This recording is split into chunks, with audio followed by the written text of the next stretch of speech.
Hi, everyone, and welcome to our event, Flipping the Script, a teach-in for healthcare workers on homelessness and the criminal legal system. This event is co-sponsored by the NYU Langone Health by Housing Lab and the Health and Housing Consortium. My name is Constance Woodson. I am a member of the Health by Housing Lab Speaker Bureau and Peer Network, a member of the Flipping the Script Planning Committee, and also formerly homeless. We are so excited that you are here. Today, we will hear from 4 speakers about their experiences navigating healthcare and other services upon entry into the community after incarceration. Next slide, please. I will go over a few housekeeping rules before we begin. Because this is a webinar, everyone is on mute with videos off. The chat box is disabled. To enable or disable subtitles, select live transcript at the bottom of the screen. Please use the Q&A box, not the chat box, to submit questions for panelists, upvote other attendee questions. We will answer as many questions as we can during the Q&A portion. Recording will be made available at a later date. Please feel free to join the conversation on X, formerly known as Twitter, using the hashtag flipping the script. Our X, formerly known as Twitter moderator direct today, will be Dr. Kelly Doran at Kelly M. Doran. Next slide, please. I will now turn it over to our moderator, Dr. Michael Shen, to introduce himself. Hi, everyone. Thank you, everybody, for being here. My name is Michael Shen. I'm a primary care doctor and street medicine doctor in Brooklyn at Woodhull Hospital, Bed-Stuy. And I'm really honored to be moderating our discussion today. To frame where we're going, I think that we all know too well that many of our community members face a problematic cycle that's created by broken systems and structural inequities, one that involves the criminal legal system, our healthcare institutions, as well as the complicated landscape of homelessness in New York City. And so our panelists today will be speaking from personal experience about this really complex intersection of issues and from experience of the system themselves. I do want to give some background about our event today. The audience is mostly made up of healthcare professionals, of healthcare students, and direct service providers like myself. And I want to encourage everybody on our discussion today to speak from your own experience. There's no need to represent all the people who have experienced homelessness or who are experiencing homelessness, or to represent everybody from your own profession. It is okay to represent your own experiences on today's talk. And I want to encourage everybody to self-identify as you wish, but to please avoid any language that might be stigmatizing for others, such as, addicts or, junkie or convict. That is language that we want to avoid, and actually we want to destigmatize and also go away from a lot of language that has made assumptions about many of our community members and many of our own experiences. So during the Q&A, I also want to encourage everybody to step up and step back in asking, whatever in the questions that you put into the Q&A to make sure that, we're respecting everybody's experiences. So I'll be moderating after our introductions. So I'm really honored right now to present our panelists. So my question to start for everybody is would you please introduce yourself, share a little bit about your experience, while incarcerated. Then after release, share a little bit about kind of your health and housing situation during that time. I'm going to hand it over to Charmaine to start. Hi, good afternoon. My name is Charmaine. At one point in time, I've been a member of New York City's underrepresented population. The one that we're here to talk about today is homelessness. Oh, I apologize. So when I came home, I went to substance use treatment. After substance use treatment, because that used to be the avenue to get housing. After substance use treatment, I went into what was called a sober three-quarter house.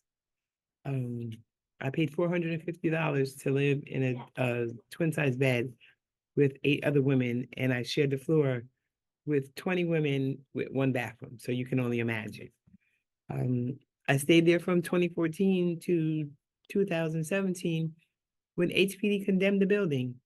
And then I was put into an HPD shelter. I was homeless for 7 years. I was in the shelter system, the HPD shelter system at the start of COVID. And because I worked and things of that nature, certain things weren't available to me. So therefore, it was just save your money and do what you can. So it took about 7 years, and then I received a phone call from NYCHA after having had fought because I got arrested on NYCHA, and before, if you were a resident of NYCHA, you could not return to NYCHA if you had been arrested. So after much red tape and things of that nature, I moved into NYCHA in 2020, and there I am today.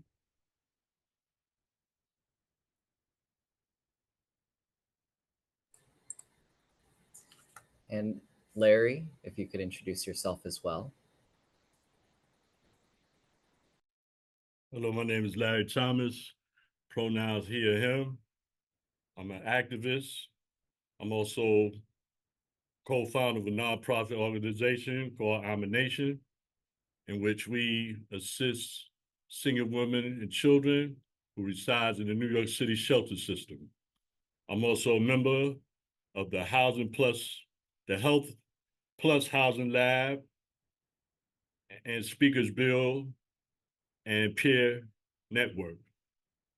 I spent 2 decades in prison. During the course of the 2 decades, I lost my immediate family, my mother, my brother, and grandmother. I was also diagnosed with hepatitis C. At that time, they didn't have no cure for hepatitis C. And then when they did have a cure, the state Department of Corrections wasn't going to pay for that, for the treatment. 2017, I was released. Being that I had no family or nowhere to go, I was paroled to the shelter system. I went through Bellevue. From Bellevue, I went to Ward's Island. And eventually, through a friend of mine, I wound up in Ready, Willing, and Able out in Brooklyn. It was there at that time where I got treated for my hepatitis C at Whitehall Hospital. It was also at that time that I started really adjusting back into society. During the course of that time also, I met my significant other, and I eventually found me a job working at Hornblower Cruise and Event Line. Eventually, I moved out and moved in with my significant other. We moved to Harlem. COVID hit in 2020. I was laid off. So I was fortunate enough, though, to find another job as an essential worker in the Brooklyn Navy Yard, making face shields for doctors and nurses during COVID. Fortunately, in July 2020, my significant other passed away. Being I wasn't on a lease, I had to go back into the shelter system. I was bouncing around from shelter to shelter. Started in Brooklyn, wound up in 3 different shelters in Manhattan, and eventually I wound up in a hotel. It was during this time that I started my advocacy work. I was introduced to some people from the Coalition of Homeless, and I did an op-ed. Eventually, I moved on I was moved to the Lucerne Hotel, which really went off because I was caught up in the NIMBYism, not in my backyard. So me and two other individuals, we sued the city. In the course of fighting, I caught COVID. I was sent to one of those hotels, isolation hotels out in Queens. But what was funny about it is that as soon as I walked through the door, they was like, yo, this ain't prison. You could come and go when you want to. So that was like ironic to me. Every morning the nurse would come by, take my temperature. And I think at the time you were supposed to be isolated for 7 or 14 days. However, 3 days later, they came and like, yo, you can go back. Because I didn't have no symptoms. I didn't have no temperature. I didn't have nothing. I went back to the hotel and continued with my advocacy work. Eventually through Urban Pathways, and because of the lawsuit, I was afforded and given an apartment under the from Urban Pathways, and which is where I reside at today, up in Harlem. And that's basically my journey up until now.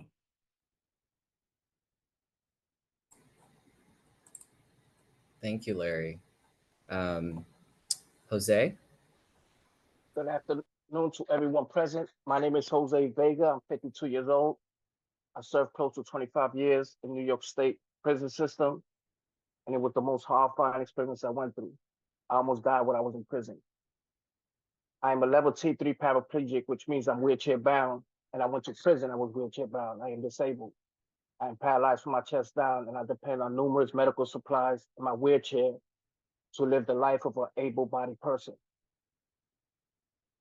And it was horrifying because, like I said, I almost died in prison. They had to take me to Albany Medical Center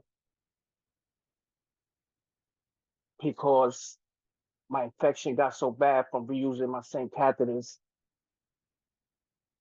that urine started going through my scrotum.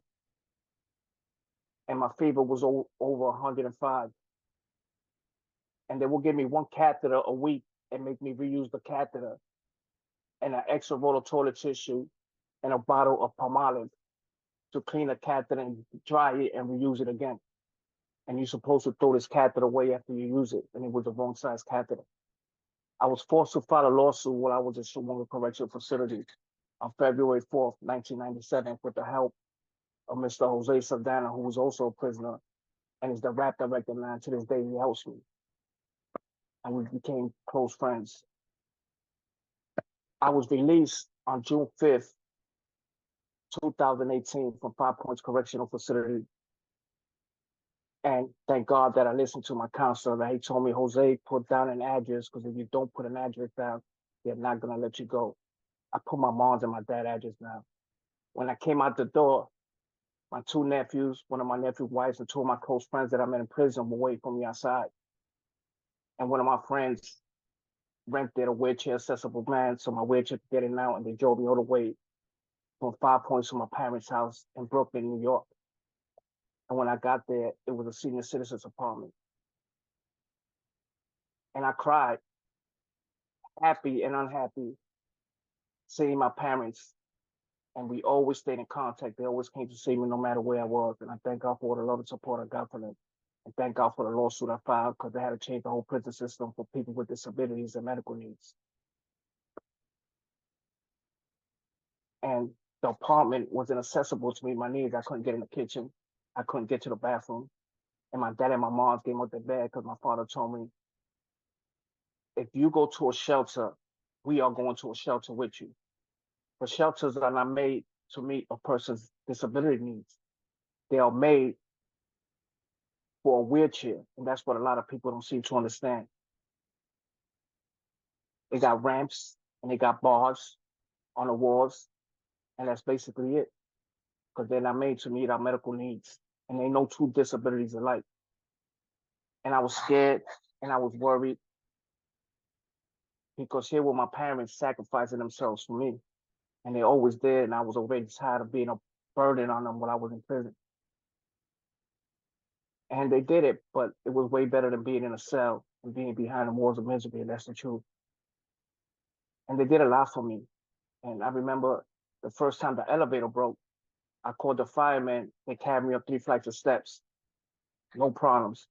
The second time the elevator broke, I called the firemen. They wouldn't carry me up the stairs because somebody told them that I wasn't on a lease and that I don't live there. And they said that they wasn't going to be responsible for me. And I had to give 3 guys $30 to carry me up 3 flights of steps. And I was stuck in my parents' house for 8 months, couldn't go nowhere. But I couldn't say nothing because I wasn't on a lease and I wasn't supposed to be living there. And the super told me to keep it quiet because he got along with me and he knew I wasn't supposed to be living there. And I was there for 4 years. I filled out numerous housing applications that was all denied because of my conviction. I reached out to numerous organizations and they made promises, nothing was done. And the only association that I didn't reach out to was Osborne. They reached out to me in June of 2022, and it was director, Miss Christina Green. And he told me if I could make it to where I'm living at right now on Chester in Brownsville, that she wants to show me an apartment. And she showed me the apartment that I have right now. And it was accessible to me, my disability needs. And she said, Jose, if you're comfortable here and you fit here, it's yours. And I was the first person to get keys to this building in June of 2022. And I've been here ever since. And like I said, I'm disabled. I depend on my wheelchair to do everything. And I get a home attendant 56 hours a week and numerous medical supplies in order to live the life of an able-bodied person. And thank you for allowing me to be present here. And if anybody has any questions, please feel free to ask. So thank you very much. Thank you, Jose. Welcome. Faye? Good afternoon. My name is Faye Owens. I'm a 61-year-old, formerly incarcerated, successful Black woman who is an advocacy coordinator and a peer specialist at Urban Justice Center and the Mental Health Project. I'm also a part of a task force called Women Community Justice Association. Oh, wow. Yeah, it's a hard act to follow.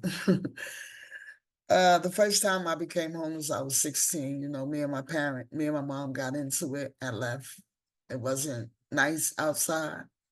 You know, 16, 17 years old on the trains in Brooklyn. That was a lot for me. And that was the first time I think that I started getting high off of cocaine, right? I had been homeless a long time. I think the last time I was homeless was in the age of 40. And I've been incarcerated over 23 times, and each time I went to jail, it was due to my substance abuse use. And now I could have went home to my mom, but you know, she's not doing that. She's not having you in her house getting high. So going into the shelter system is not designed to help you. They're designed to come in there, you know, categorize you.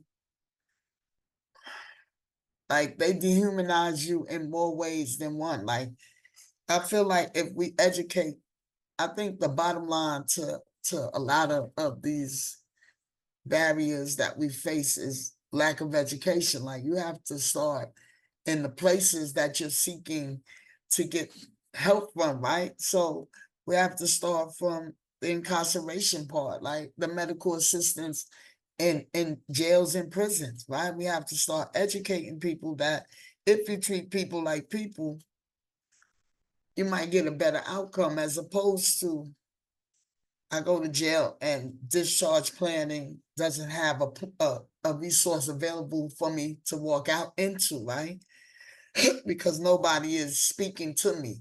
You making plans about me without me. But yeah, I feel like if we start educating people, have a better line of communication, because you could talk to people and if they don't comprehend, then you're just talking to air. So there needs to be some comprehension on both ends. And I think these barriers that are being faced with our people, we could get around some of this if we try those methods. Thank you for having me on this panel. Again, my name is Dale. Thank you so much, Faye. And thank you, everybody, for those introductions. I think it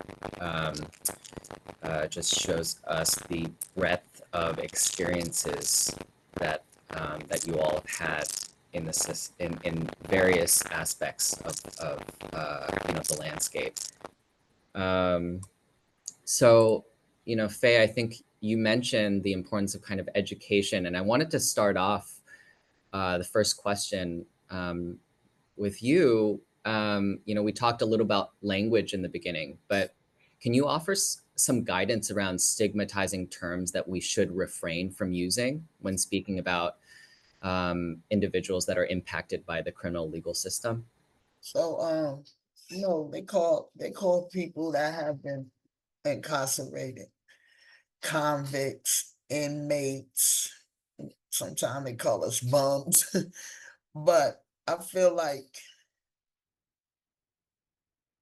and when you're incarcerated, it's hard, right? You already know you did something wrong, and to continue to be treated less than a human is unfair, right? You call me by a number, you have to respond to people by numbers. You don't even have your name anymore. So to be called a number, or to be called a convict, or to be called an inmate, right?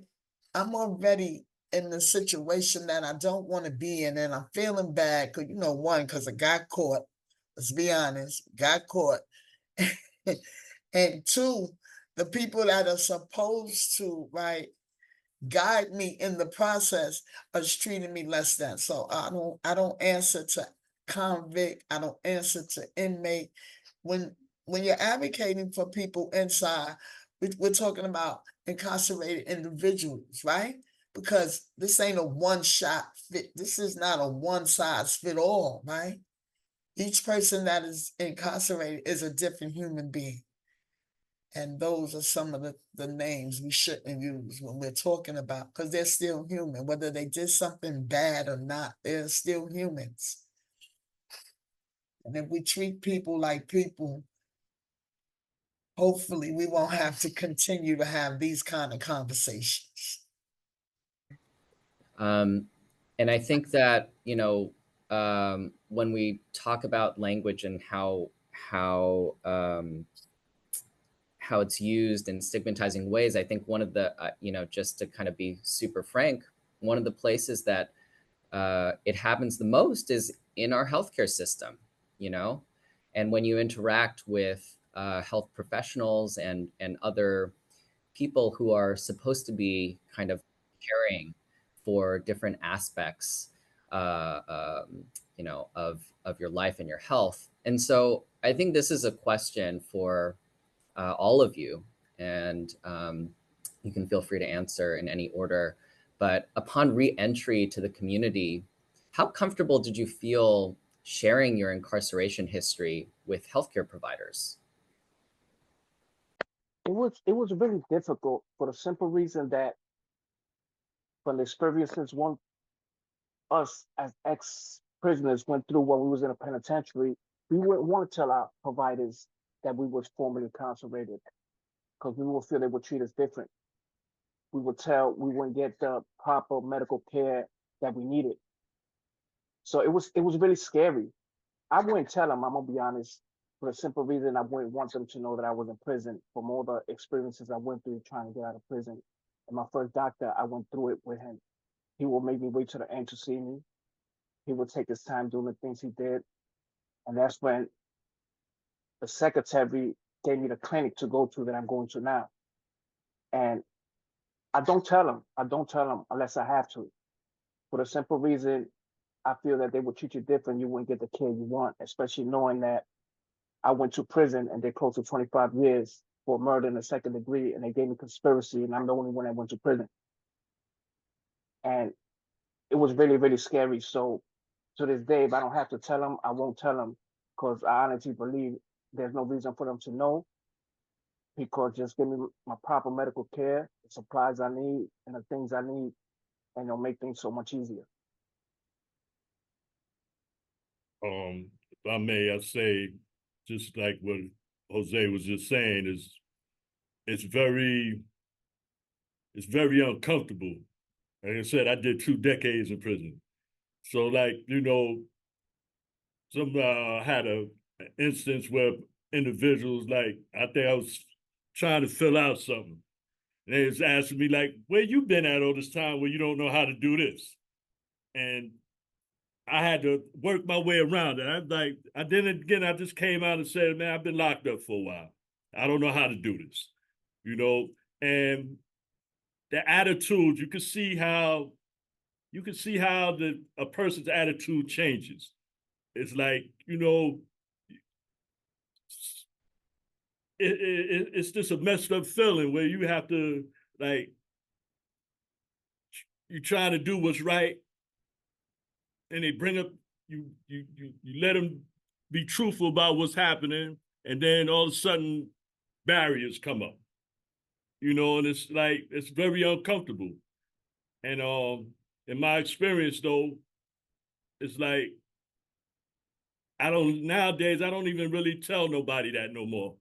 It's like, you know, I've been home 7 years now, so like I try to leave that behind me, you know. But for individuals that's coming out, that's a stigma. It's like once you say you've been incarcerated, it's like everything changes, you know. And that got to stop. It's like you're saying, I'm a human being.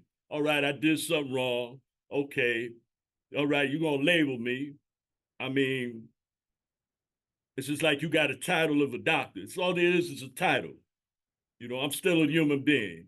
I mean, the um, title don't make me who I am.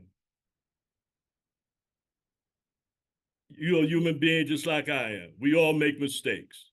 You know, it shouldn't be judged by that. You know, I did my time. I'm trying to do the right thing. If anything, help me. Don't throw up barriers on me. You know, so that's like been my experience. Mm. Thank you, Larry. Faye? Well, you have to remember that we're coming from a place of we don't trust anyway, right?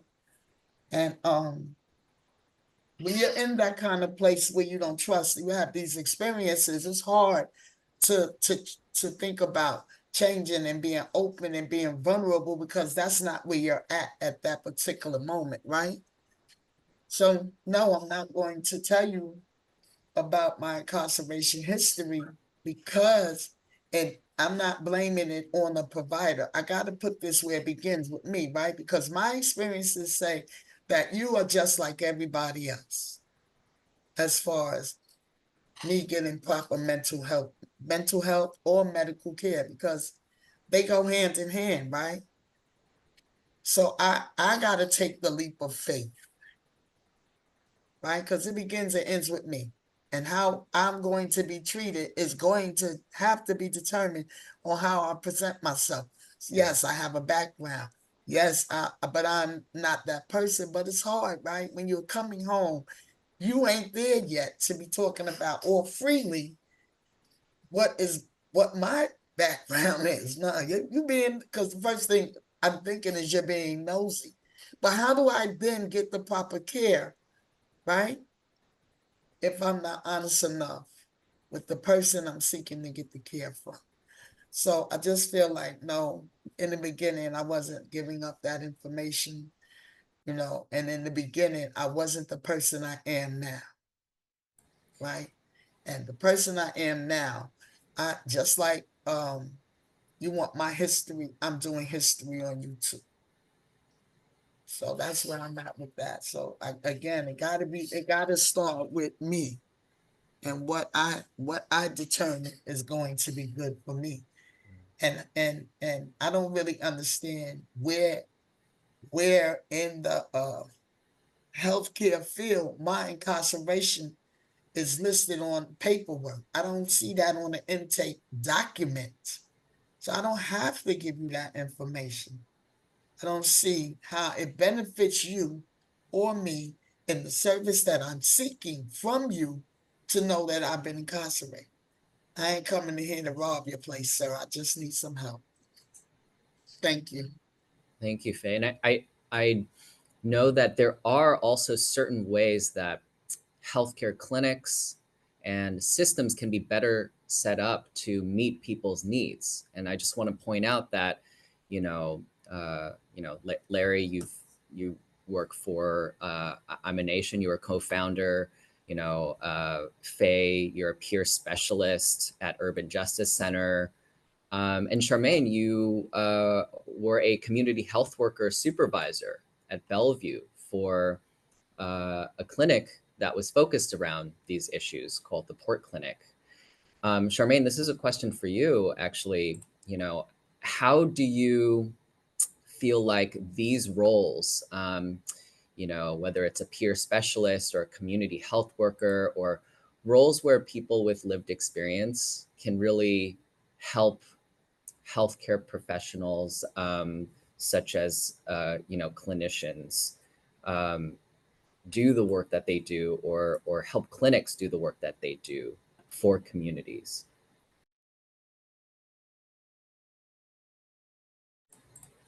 And Charmaine, I'm going to remind you to unmute. I apologize. First of Thank all, creating positions like this where lived experience is the priority here, it lets a patient know that someone there understands. A lot of jobs, they focus on education. The education is what certifies you. Your lived experience is what qualifies you. And it lets the patient know that they're heard, that there's someone there, that's been where they've been. And a patient just wants to be heard and understood, because you can talk, but if the person doesn't know, can't relate, to one degree or another, the patient feels just as empty as they did when they first came in. So by being a community health worker, I got to let my patients know that there is someone out there, and that we don't look like what we've been through, and we don't have to always look like what we've been through, because a lot of times they'll be like, "Oh, Miss Charmaine, you don't understand." And then I would go, and give them a similarity, and they'd be like, "Oh, word, for real?" That it's not just, it's professional, but it's personal as well. That we're there to treat the person first and then the ailment. And that's about it. Thank you. And Faye, I don't know if you had anything to add as a peer specialist, and kind of Yeah. what that role entails, and yeah. So yeah, part of the reason, right? Because I've been to school for KSAC-T and all that. And part of why I'm a peer is that, one, I get to have a little more freedom in meeting with people, right? You get to share more about you so that they'll see, like I don't need a degree, right? My experience in life is my degree, right? And when you're talking to people, they could smell your nonsense before you get there. And being a peer gives me the opportunity to connect with people and get trust, and then assist them in their goals. It is magical. I wouldn't want to do anything outside of peer work ever. Right? It's about showing people, like, if me, right, 23 times on Rikers Island, I make 62,000 a year. If I can do it at 61, it's possible. The world can be yours, but you want to empower people and inspire them for their goals, however the wind looks for them. I'm in the game with you. And being a peer allows me to be in the game with you, right? Because I did intakes, some 45, 90-minute psychosocial, psych evals. Like, I've been in housing interviews. I am currently under mental health housing now through ACMH.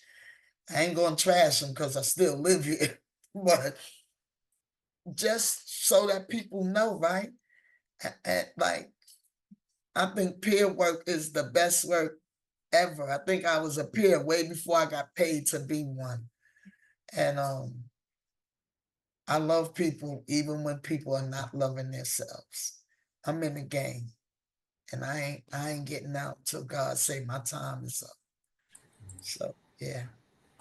Thank you.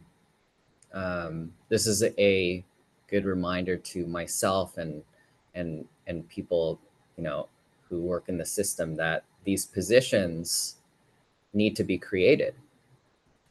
They need to be created very mindfully and ubiquitously. I think that I wouldn't be able to do any primary care work without our community health worker team.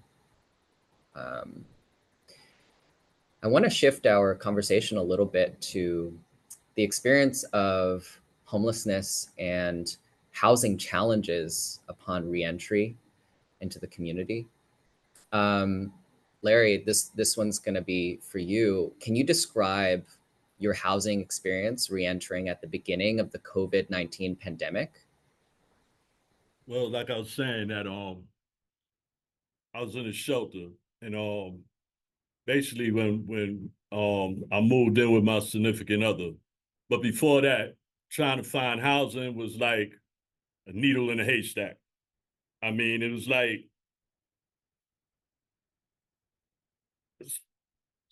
filled out all these applications and you just sitting there waiting. You in a shelter and you putting up with the madness that's going on. You know, I had a caseworker is like, yo, you housing ready. All we got to do is find you a place, then you could go see it, and then if you like it, you can take it. Now, this is the crazy part about it. It's like, here it is, I'm housing ready. Now I'm waiting for somebody to rent me an apartment. Now I got to go see the apartment. Then after I see the apartment, if I say, yeah, I like it, then I go back to the show. Now I'm waiting and waiting and waiting. And you're getting frustrated because it's like, yeah, all right, I said I need the apartment. I want this apartment. And you got me sitting here. It's like 6 months have passed by. And why am I still here? You know, and then the other part, the flip side of it is, now if you don't want the apartment, your name gets thrown on the bottom of the list somewhere. And then here you go. That's about another year, 18 months before your name comes back up. And it's like, it drives a person get mentally frustrated. Individuals give up. It's a challenge, especially for like an individual like me. I came out, I'm on parole. I'm getting frustrated, right? Because I got to deal with parole, but I also got to deal with the shelter thing, you know, curfews and all these other things, the madness that's going on there. It's like, you let me go, you took me out of a pot and you threw me right into the fire again. You know, so now it's like I gotta maintain my composure because if I do anything wrong, I'm going back. So I got to put up with the nonsense. And like I said, you know, there's times where sometimes it's like, you know what? I'm not even coming back from my bed. I can't take this tonight. I'll roam the streets all night long, then come back, get to bed, and go through the process all over again. You know, that was my way of escaping the madness because it's either I'm going to stay here and something bad's going to happen, and at the outcome of that, it's not going to look good for me. I'm going to be gone again. It's not worth it. So you know what? I'm going to take this walk. Let this thing ride over. When I calm down, I could come back, you know, and go through this process. But the waiting period of getting an apartment, of being approved for apartment, then moving out, it's like, it's real frustrating, especially, like I said, for an individual that's just coming home. Remember, when I went in, they had beepers and tokens. I come home 2 decades later, we got cell phones and Metro cards, something that they don't teach you when you upstate, you know? So that's the other part of it. You gotta try to learn this again. You got It's like going back to school again, but at the same time, it's like people is playing games with you. It's like, all right, we'll help you get an apartment, but you got to learn how to do a resume. You got to learn how to do this. I already know how to do all these things. Why is you putting me through all this all over again? Just help me find an apartment. I don't need to learn how to do a resume. I know how to do all this away, and that's what makes it frustrating. But for me, I had the mental strength because in my mind, it was like it's only me. It starts with me and it ends with me. So my goal was to get a job and find my own apartment. So mentally, it's like, all right, if this is what I got to go through, just go through it, man. And eventually, and like at the end of the day, patience, it paid off. 3 years later, after I came home, it paid off. So it's really frustrating. To me, the system is broken. Mhm. Thank you, Larry. Faye? You gotta remember that people coming home and coming out of these places, they can have post-traumatic stress disorder. You putting me from one small confinement into another small confinement with a bunch of people and noise. Like, you don't even do a background on me, like discharge planning, right? Because we got to talk about that, Larry. If we're talking about you coming out of there to go to there, discharge planning didn't do their job, right? They ain't check out how your mental state is going to be coming from 25 years. Come on, man. You can't send him to no shelter where there's a dormitory. Like, you can't. So they want to set you up to fail. That ain't fair, man. Like, I was diagnosed with post-traumatic disorder and bipolar. Like, listen, y'all listening to us, y'all got to start talking to us about us, right? I do reentry workshops and I always tell the people, I said, listen, people got a profile on you. How you don't have your own profile? Like, what do you want to look like on paper? Everything they do with me, you giving me a copy of that. Mm-hmm.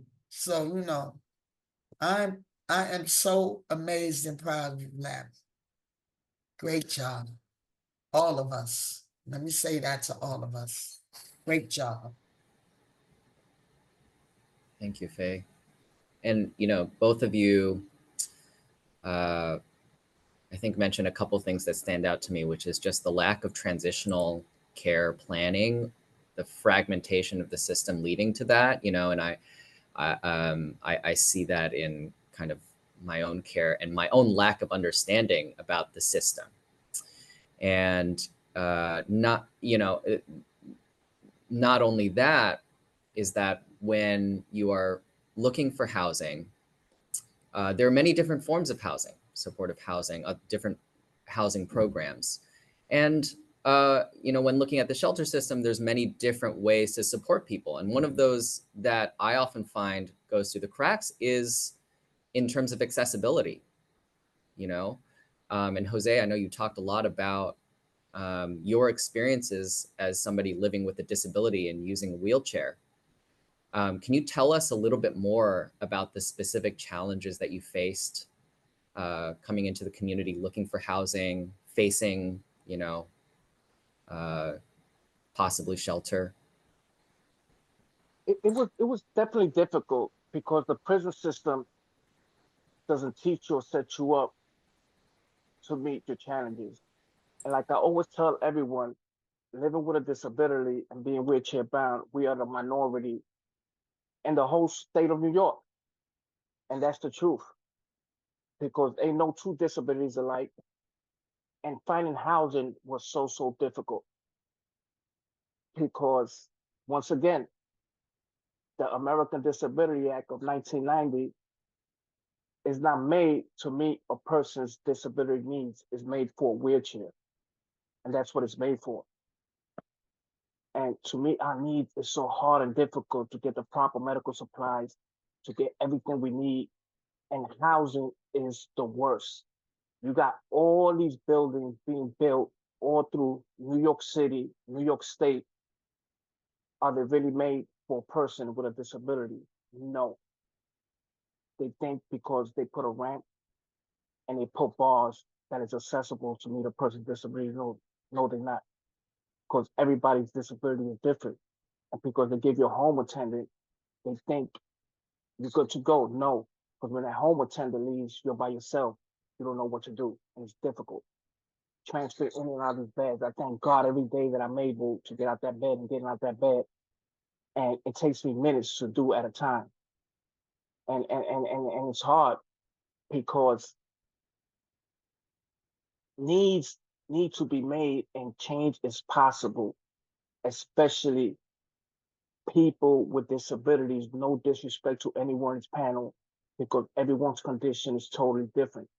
And I can only speak to me and the way I live and the suffering and pain that I go through.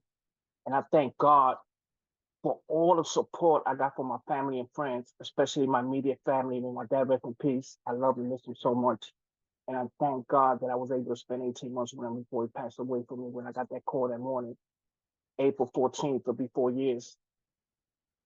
And when I got that call, I didn't know how to tell my mother. I called my brother first and I told him, and he told me, wait till I get there, we tell moms. And it was difficult. It was difficult. And I thank God that I was able to get out of prison and come home and spend this time with him. And I thank God for all the help and support that I have, mainly from the brothers that I met behind the walls of misery that are still here with me. One of them called me last night. He said, Chael, because that's what they call me. He said, I'm going to come over there tomorrow. I bought you some clothes to give to you. I got you some clothes what size of your sneakers. And I told him. And he called me this morning. He said he'll be here by 6 o'clock. And if it wasn't for them, I don't know what I would do. If it wasn't for the support that I have from Osborne Association and from RAP. And let me not forget inclusion, the movement. He's in a wheelchair. They helped me so much, and I'm thankful and grateful for them. And I need his panelists to know that, because one thing I always do is thank the people around me that helped me, and God, that he gave me the strength to pull through what I'm pulling through, because patience is a virtue. And thanks to everyone here on this panel, that life resurfaces with a fresh start is possible, and we are all a living experience, because all of us have a lot of time out here, and all of us suffered a lot of time in prison. I'm not going back to prison. I ain't never going back to prison. I suffered too much, and I changed the whole prison system. And I believe that God put me in there for a reason. And I will stay with this copy right here, 56 pages of the pro se lawsuit I put when I was in prison. And I changed the prison system. And these journals kept me at peace. I'm at number 77. I write here 3-4 times a day. In the morning when I get up, when I finish speaking with you guys, I write on here everything I went through, everybody I met. And I'm working on a book for the experiences I went through when I was in prison.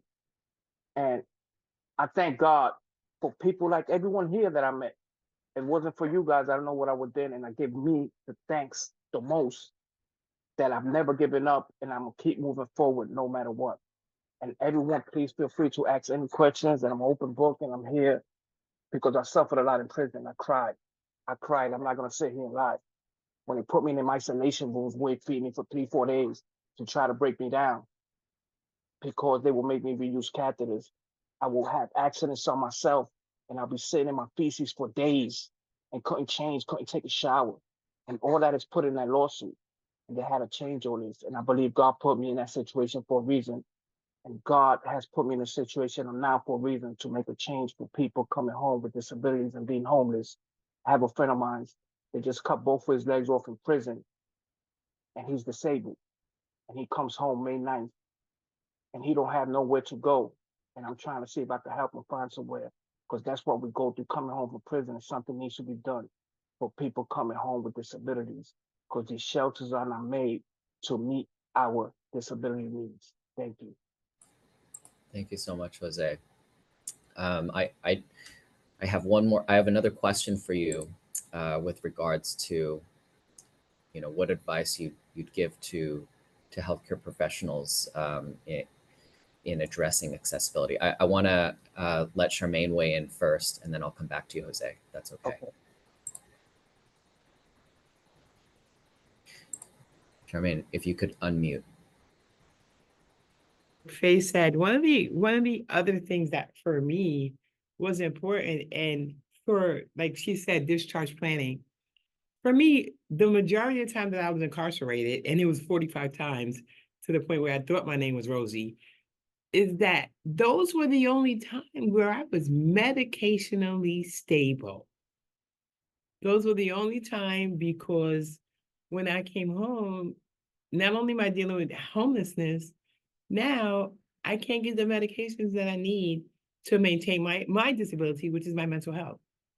So it leads me back to my best friend, which is my substance use. So it's an all-encompassing thing. So if I'm out ripping and running, I thank God that it's ironic during the course of my using, I was never homeless. When I got my life together, I was homeless.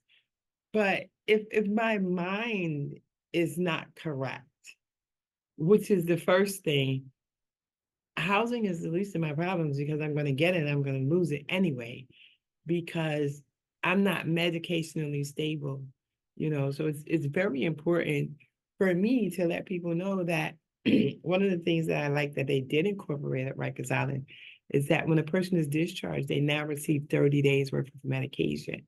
But what do I do after that when I may have to wait 2 or 3 months to see a primary care physician? It's my contention that that's an appointment that should be made, which is, thank God for port, that should be made prior to discharge. That's very important.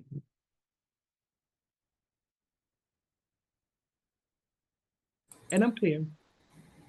Thank you, Charmaine. I just want to point out that, the American with Disabilities Act was in 1990, and I still notice that all over the place in shelter system, in hospitals, obviously infrastructure and the buildings age. It's hard to change them, but even in our policies and procedures, I see it all the time that we are not, optimally created for thinking about disability of all types. So thank you, Charmaine, for bringing up also disability related to mental health diagnoses. I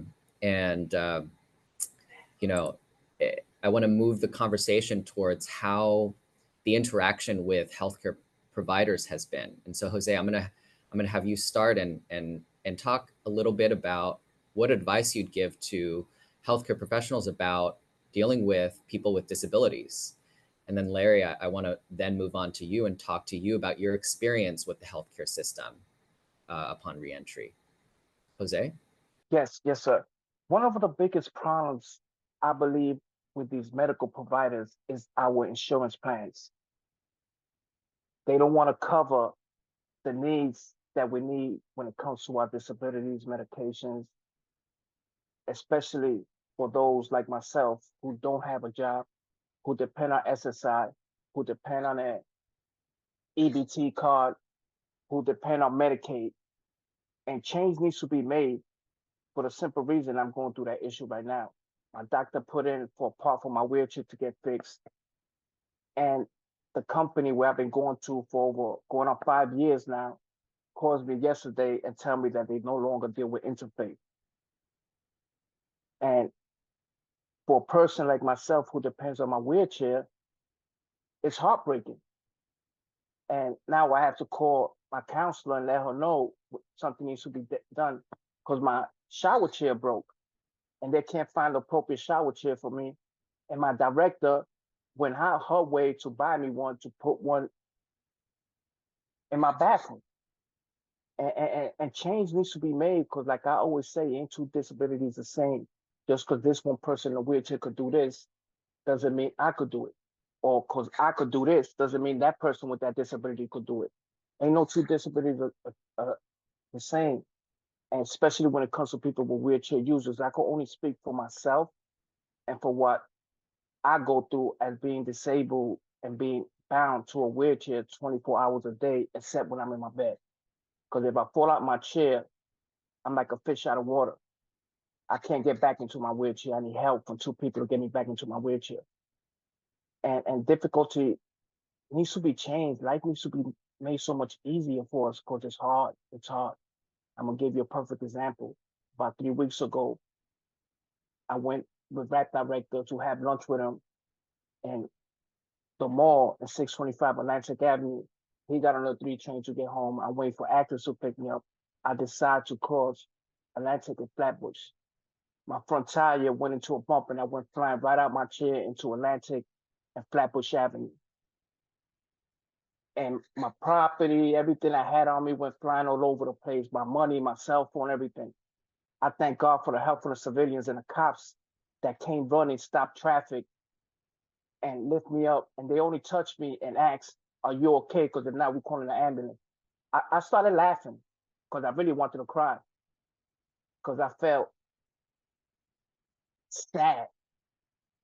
And they picked up every single penny, my cell phone, my wallet, my IDs, what I had bought, the food I had, and gave me everything back, sent me back in my chair, put my motor back on my wheelchair, and took me back in front of the mall.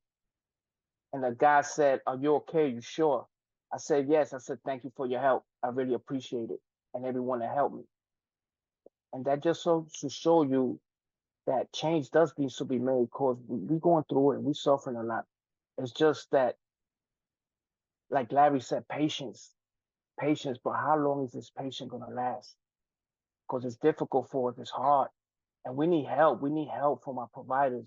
We need help from the people on this panel. We need help from the people listening to us. And don't be afraid to ask for help because help is out there, but we need it. Some people want to help, others just don't care, especially because we are convicted felons. Thank you.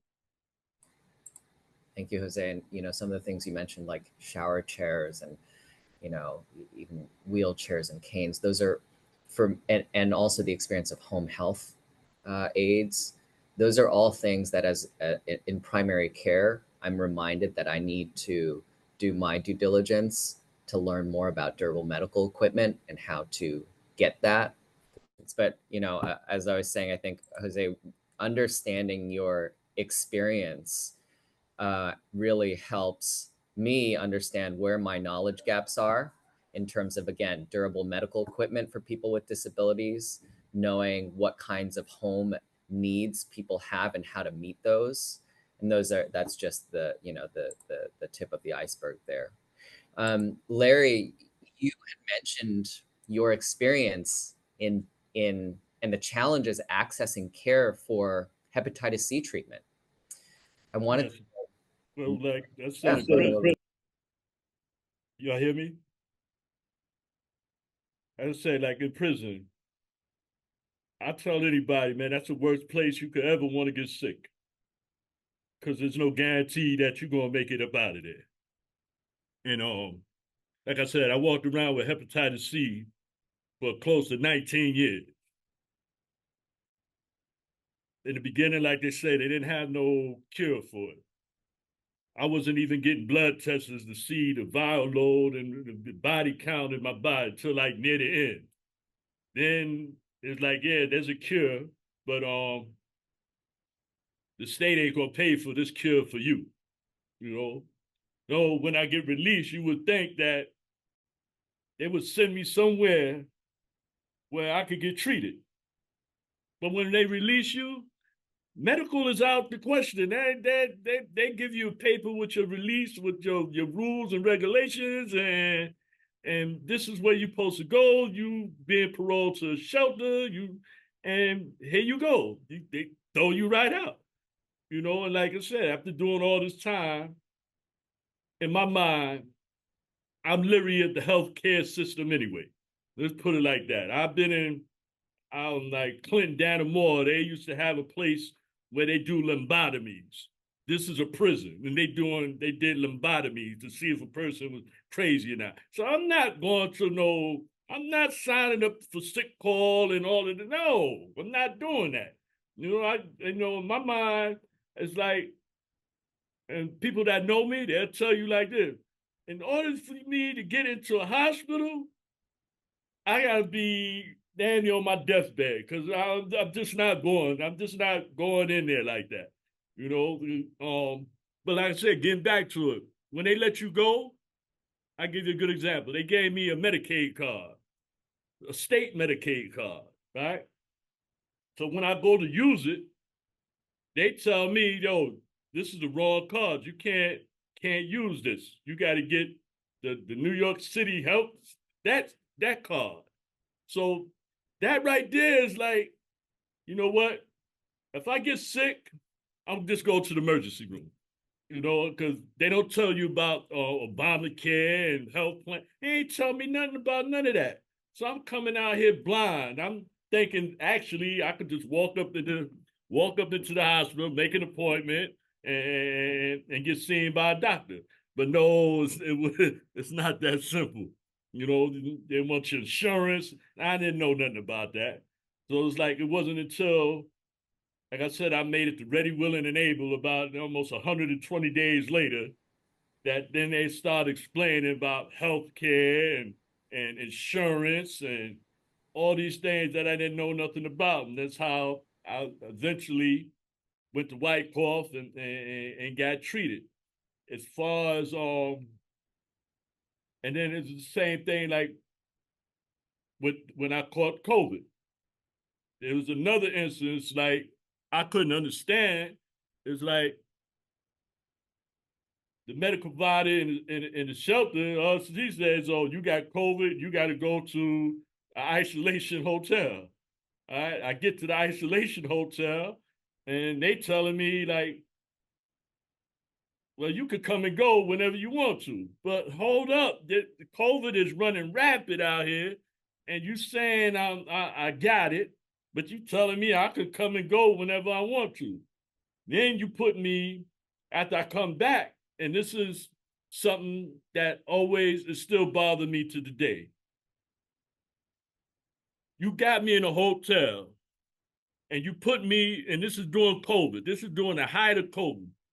People is passing away left and right, but you put me in a hotel and you put me in a room with somebody else. You don't know if he got COVID. I don't know if I got COVID.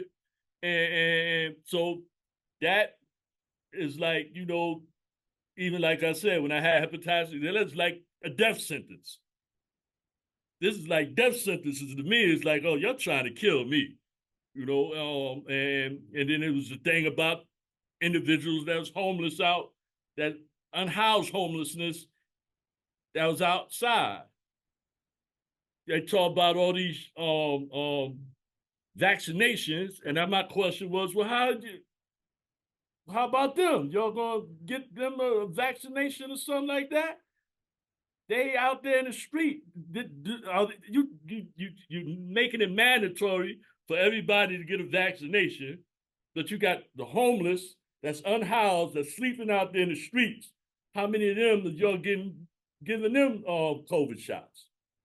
You know, that whole COVID thing was like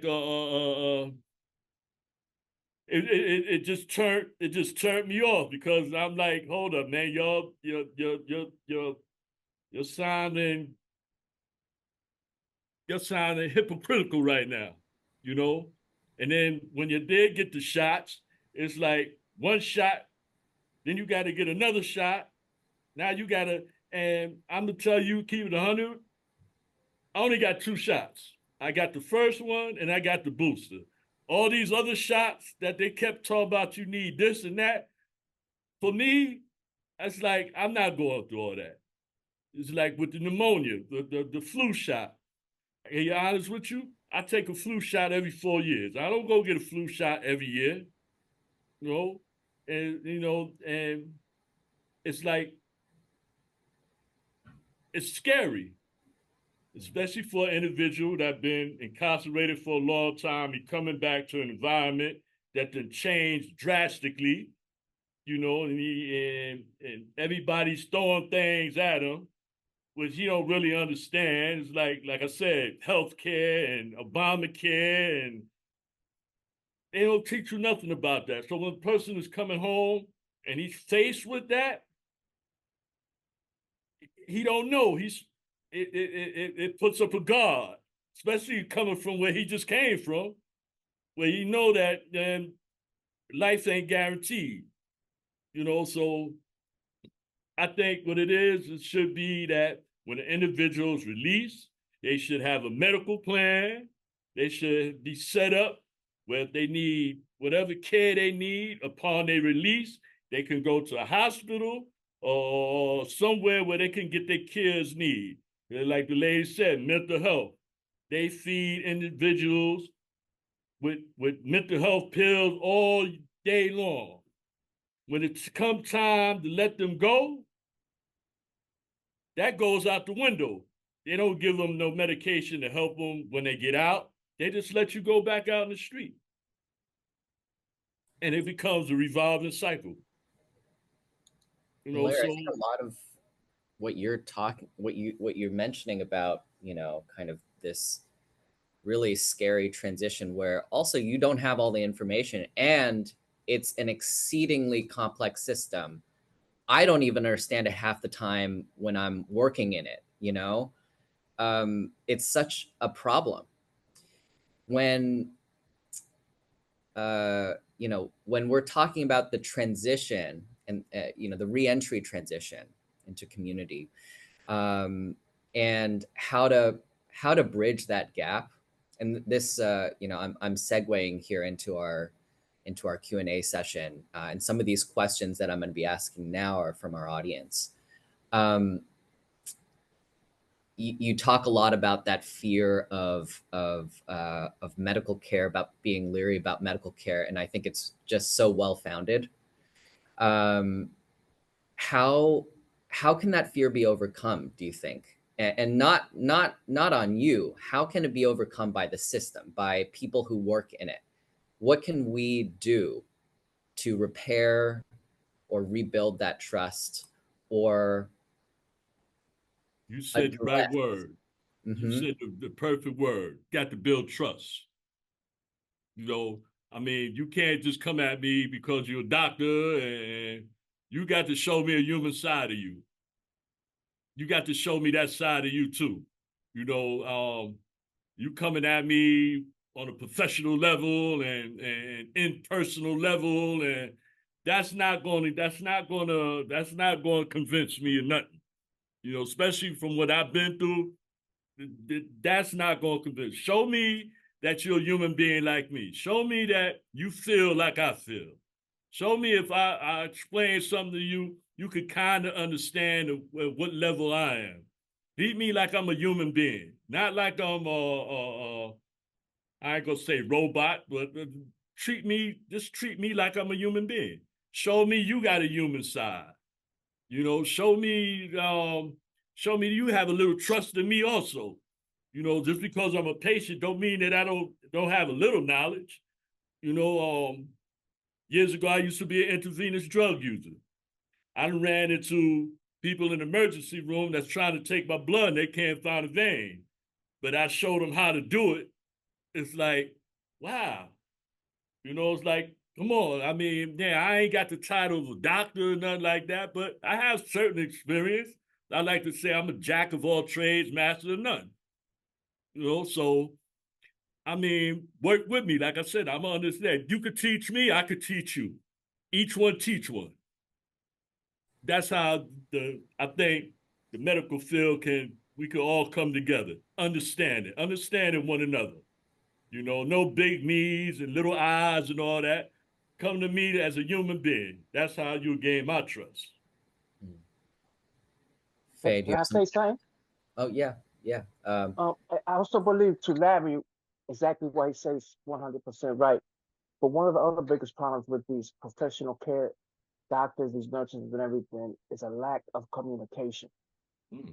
Because you stay here in these offices and these emergency rooms for hours at a time, sometimes 8, 9 hours, and you go in there and you see a doctor and you explain to the doctor the problem. And with 1 minute, they want to tell you what to do and what not to do. And their biggest way to get around things is give you some type of pill, some type of medication. Most of us don't want that. I don't want it, me personally, because I believe there's so many other ways to take care of things. And I believe that's one of the biggest problems for most of our providers is that lack of communication. Because you are waiting for 2, 3 hours to see your doctor, and because the room is full, and you're supposed to see him at 11 o'clock, but you're not seeing him till 1:15, 2 p.m. And when you go see them, it's for a minute. And I believe that's one of the biggest problems we have is trust and communication with our providers. Faye? Well, I'm a fan of educating people, right? And I do workshops, reentry workshops, and I feel like providers need to sit in some workshops that they can be educated about the people they are trying to serve. It's simple, right? You don't need a degree for this. Information is power, right? Is knowledge. Knowledge is power. So my experience is I had a slip and fall almost 4 years ago, and I came home in a wheelchair. And I was out on disability from my job. But the things that I needed in my home, right? A shower chair, a toilet seat chair, right? A walker. My insurance wasn't covering that. So what needs to happen is that if we would have had conversations prior to ordering these equipments for me, right? You don't know what my financial situation is, right? I'm in a wheelchair. I can't even cook for myself. A lot of things that we take for granted, right? Jose has slapped me in the face with some of the stuff today, right? Because I'm walking. Thank you, God, right? But what about him? Like, you can't order certain things for people. And you're right, it's a lack of, it ain't even the communication, it's the comprehension. Because if you don't understand, then I could talk to you all day. And if you don't get it, then I get the short end of the stick, right? You said to talk about me, right? I can't talk about anybody else's experiences, hearsay or not, right? I got to keep it on me. And what I'm learning is that if I set a goal, I know there are steps taken, and I need to be able to have this conversation with the person that's supposed to serve me, right? And like anything else, I'm doing the research. I'm coming in equipped with the information that is best going to work for me. There can be no more excuses and blame game. Not when I'm seeking a service for me. That's just me. I'm not knocking nobody, but I'm just saying that we have these smartphones now. You can access anything. Research the people, right? Make sure that the accommodation is close to your neighborhood, right? Under the services you need. And then call these people and ask them, right? Because you can ask questions about the services you need for you. And that's how you educate them in serving you. And then maybe, right? Hopefully they'll then take what they learned from you, because you came armed with the proper information that is going to have a great outcome for you. Maybe they'll then see the next person in that light. Because if you only reach one or teach one, you've done the work. That's a win for all of us. Thank you, Faye. I think what I'm hearing is that we need to do our homework. And you know, I think for me, some of that does entail actually really going to places to understand what it's like. I think what's helped a lot of our team members is visiting Rikers, understanding what that looks like from a healthcare perspective, visiting a shelter or many shelters, because they're all very different. Asking questions and some of, you know, the other things that you mentioned is community resources that are actually practical and located near, you know, where you are.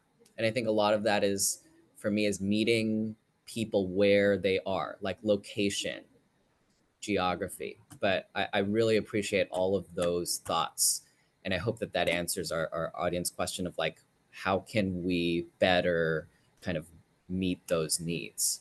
I'm going to move on to another audience Can I question. jump in for 2 seconds? Yeah, sure. Jose made a mention about something that I find very important. So for me, this is not work. This is my passion. So if I only have 20 minutes with the doctor, because that's usually the allocation, correct? I'm not comfortable with a doctor that's going to spend 15 minutes keep going back to the computer to see what my issue is. Take time, research who I am, so that when I come in, we can have a conversation, a flowing conversation. Not, wait a minute, let me see what the last doctor did. Take time to prep yourself. So even if you don't care, act like you do. You know what I mean? But it perturbs me when I see a doctor and we're talking and you have to go, wait a minute, and what was this? You know, I had one of the greatest doctors, because I don't know if she remembered or if she took the suggestion and she read what happened before. But when I would come into our office, we would have, like Larry said, two human beings. Like, she would know if I went in there and my high blood pressure was high. Charmaine, did you smoke before you came in the building? And I would be like, yeah. So she'd be like, okay, well, you lay down and we're going to conduct this visit like that. Take time to know your patient, you know, not just the 20 minutes it takes, but to know your patient. Thank you. That's really, really helpful. You know, for all our PCPs out there, that is, that's in the bucket for me of doing your homework, as in like do the pre-visit chart reviews and get to know people before they come in, so that you can have a deeper conversation and actually meaningful interaction face to face with them. One of the other questions that we have from the audience is, now that you are in the community, do you feel that those years of being unhoused and or incarcerated has caused some trauma? And are you seeking outside support today, such as individual or group therapy? And anybody can jump in. Absolutely. Like, I'm a firm believer that, you know, I need to talk to somebody, right? If I don't talk to somebody, I am going to explode. And I do not want to be back in those places that don't cook the food that I like. Simple as that. I have a psychiatrist, a therapist outside. Listen, trauma is like, healing process never ever stops. It's an ongoing process, right? Because once you have healed from something and got it out, like anything else, is something is going to replace that, right? And I can't burden my friends love me, but I'm like, those are my friends. And listen, I have 8 screws in my back, right? And my friends, right, showed up for me in ways that will make me cry right now. And they always call around here talking about, you okay, blah, blah, blah. And at night, sometimes at night, it gets heavy, right? Because I have a lot of great days, right? But sometimes at night, when it's just me and God, it gets heavy. And either I got to pray my way through it, or hopefully when I get up tomorrow morning, I can reach out to the person that is going to ask me the correct questions to get me to get me to say exactly what it is that is heavy on me, right? Because we don't talk about trauma. We use about trauma. Let's tell the truth around here. I got high because of some other stuff. I got high because I was happy. I got high because I was sad. I got high because I was the darkest person in my house. I got high over a lot of different emotions. But the trauma is what led me into substance abuse. right? Because I'm a 60 baby. They ain't talk about mental health around there. What's son in this house stays in this house, and some of that stuff is still on my body at 61 years old.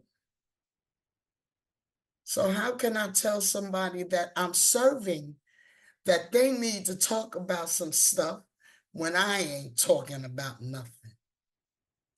That's why we're here now, because health and housing and mental health and medical ain't being talked about loud enough. That's why we're sitting on this panel, y'all, because these people, see, people got two ears and one mouth, to listen more and talk less. And our providers, right? And the incarceration industry, because that's an industry, let's call that what it is. That's about $1, nothing more and nothing less. And Black and brown people are the slave people that are moving the product in the industry we call jails and prisons. So health providers and mental health providers, yeah, I'm a peer, man. I'm going to tell the truth about me, and so that somebody else will have the courage enough to tell the truth about themselves. So yeah, it is okay to get some outside help, man.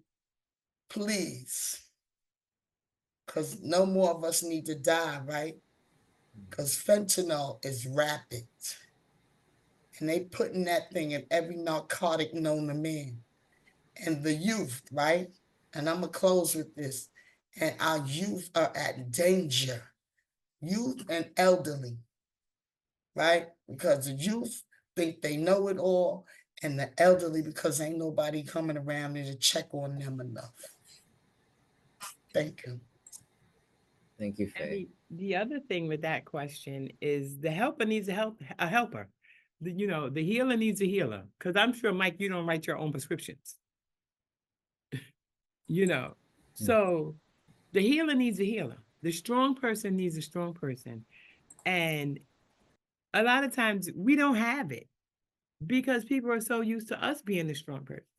You have to get a professional, someone who has a non-biased opinion. Their only focus is to make sure you get well. They have no ulterior motive. They have, if I do this for her, then that. No, they have no ulterior motive. Unless you get some great coworkers, then, because, I was fortunate. Because I cry to everybody, because I'm going to cry, because the thing about it is, I learned that an explosion is better than an implosion, because when I was holding it all in, I was hurting myself. So if I'm having a bad day, I don't care, but this helper is going to get some help. That's a really good point, Charmaine. Thank you. We have time for one more question, and I'm going to ask the question that's been most upvoted from M.A. Dennis. You all spoke about trust, communication, and comprehension as ways to improve services and client experience. What are some ways you would incorporate these into your work and organization? And I think if there are concrete things that you feel like you would recommend for organizations, what would those be? Feel like organizations need to incorporate professional development for their staffs. I feel like they need more sensitive trainings. I mean, anything that is going to benefit the public that you serve, right? You need to have a list of resources available for the people you serve that are concrete. Not nothing you Google. Like, if I send you here, I know you're going to get the service that you're requesting, not a wait list, right? You need concrete resources for people you serve, because people are tired of I go over here and now you're sending me over here. No, concrete resources, and you need to stand on that. Make the call. make the call. Don't refer somebody. Make the call and get the connection. Date, time stamped. Yeah, I got a lot of them, but those are what I'm gonna end with. Yeah, I concur with that. I'm a very big fan of warm handoffs. Not just making the pay. Okay, here, call this person, call that person. I actually developed a spreadsheet of my own where I call different organizations. What do you do? What do I need to do to refer my patients? Who do I need to talk to? You know, and then while I have the patient there, hi, this is Charmaine from, and I'm going to, you know, here's my patient here. If you want to do a pre-screening. So the patient is not like, again, the patient just learned to trust you. Now you're going to tell them to someone else. So if you show the patient that you trust that person, they may go ahead and trust the person as well because they're not walking in blind. Charmaine, I just want to jump in and say I've used your spreadsheet. Our clinic, we're like, we want Charmaine's spreadsheet because there's so many resources that she has looked into herself and actually has all the details for. And I think this also gets back to what we had mentioned earlier about like do the research around. I'll send it to you, Michael, because my motto is no man gets left behind. You know, I listened to Jose talk about his family, you know, Larry, his significant other, say, I did it by myself. I had no family support. I had no outside support. And it was sink or swim. And for a couple of times I sank, you know, until the last time I said, well, okay, I don't care if I got to float, if I got to hold on to a buoy, if we, you know, this time I'm not sinking. And the thing about it is, my thing is to make sure that I do whatever it takes to make sure my patients have the optimal chance at living a viable and successful life. Whatever, like they said, whatever it looks like for them. But if I don't know, how are they going to know? And one more quick thing, right? That when people come, we have like housing interviews take skills, right? And I do a reentry workshop where we teach like they need to let me up in some of these hospitals with some of these people because we do a supportive housing, we do a trauma coping, we do a clean your rap sheet. And all of those things, I teach them about templates for reference letters, character references. So, like, everything needs, you gotta have this information. Even on employment, we do interviews, right? We do rap to resume. Listen, the hospital need to let me in there at these workshops, and they would love it. We would love to have you. And I want to jump in and say that we're at time. We're actually at 1:30, and it's been such a great discussion. And I want to hand it back over to Connie to wrap us up and thank our panelists so much. I would like to thank all of our amazing panelists and moderator for making this event possible. As a follow-up to this event, please stay tuned for an upcoming training led by the Women's Community Justice Association. This virtual health and housing consortium training is a free event and will offer service providers tools in working with women and gender expansive individuals after incarceration, including cultural competency skills, and resources for navigating healthcare, housing, and employment. Thank you so much for joining, and we look forward to seeing you at our next event.